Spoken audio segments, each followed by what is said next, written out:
Hello everyone, good morning, नमस्ते, welcome to recipe ब्लगमा यहाँहरूलाई। आज चाहिँ छुट्टीको दिन अनि छुट्टीको दिन चाहिँ म बिहानै कुद्नको लागि गाडीमा जाँदैछु।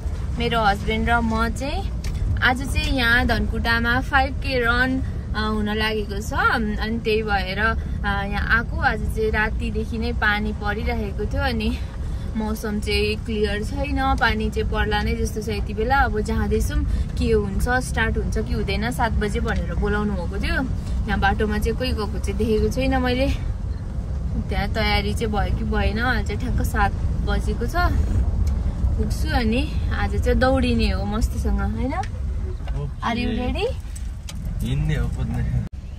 सब मान्छेहरू त लागिसके उता, हामी पनि जानुपर्ने हुन्छ। के गर्ने? जाने बिच्दै? दौडिनु न अलिकति।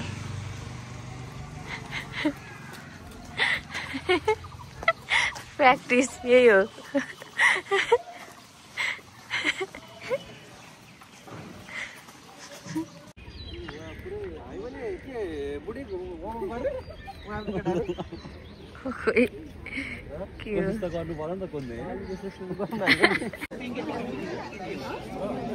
अहिले चाहिँ यहाँ स्टार्ट हुन लागिसकेको छ, हामी आयौँ। हेलो गर, फर्स्ट हुन्छ भन।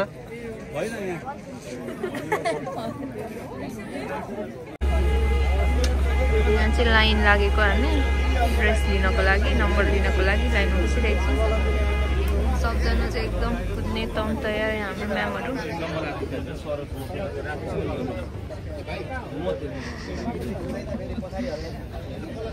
म त ठुलो बोर्ड छ होला अनि त्यो बोर्डमा बसेर फोटो खिच्छु उभिएर भनेर सोचेको थिएँ। हुँदो रहेछ नि त।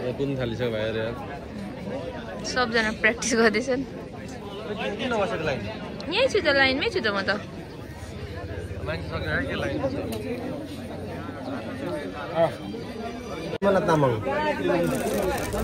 के लिएँ?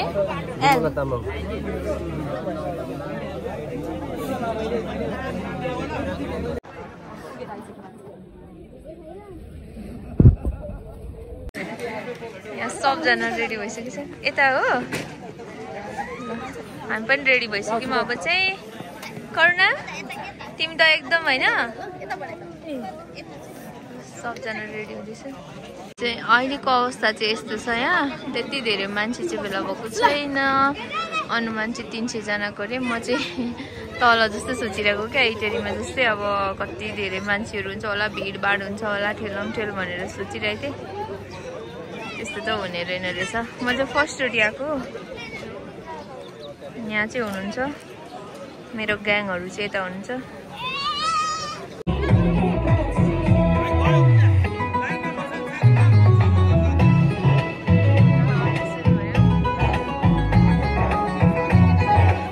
किलोमिटर रनमा नेपालको विभिन्न जिल्लाबाट, विभिन्न स्थानहरूबाट पाल्नुहुने सम्पूर्ण उपस्थित सहभागी साथीहरूलाई हामी जिल्ला भलिबल सङ्घ धनकुटा र क्विक रेस्पोन्स धनकुटाको तर्फबाट धेरै धेरै धनकुटामा स्वागत छ। हार्दिक निमन्त्रणा गर्दछु। त्यस्तै गरी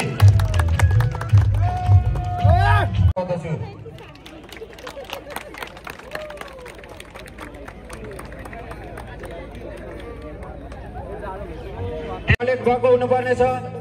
हामीले टोकन सिस्टम विभिन्न चेक पोइन्ट हेरेर राखेका छौँ र त्यहाँनिर टेबलमा हाम्रो साथीहरू, भोलिन्टियर साथीहरू बस्नु भएको छ र कुद्दा कुद्दै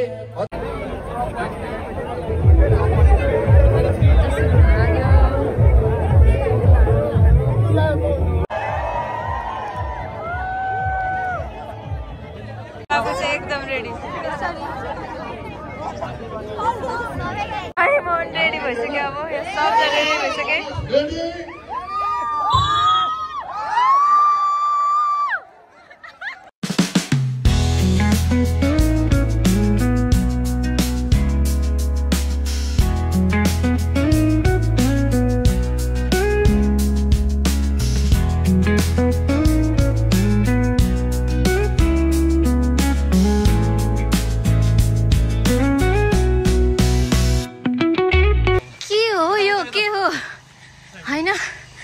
धनकुटा रनमा आएको त सबले त फेल गरायो त मलाई त कोही छैन म एक्लै कुदेको एक्लै कोही छैन होइन मै मात्र हो त नसक्ने ए यस्तो छ अवस्था ए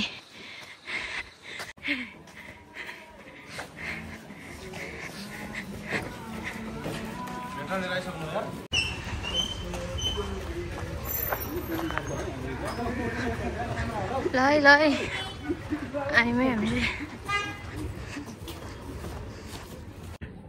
आएर पनि अरू चाहिँ आएर पनि पसिना सेलाइसकेछ हामी चाहिँ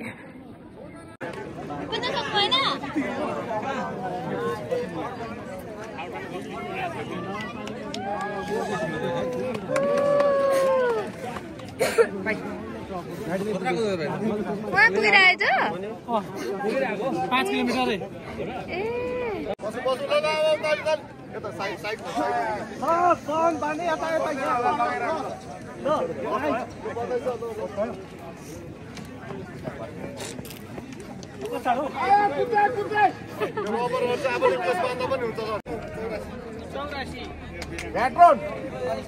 भ्याट्रान 84 बहिनीलाई उता पठाइदियो हस्पिटल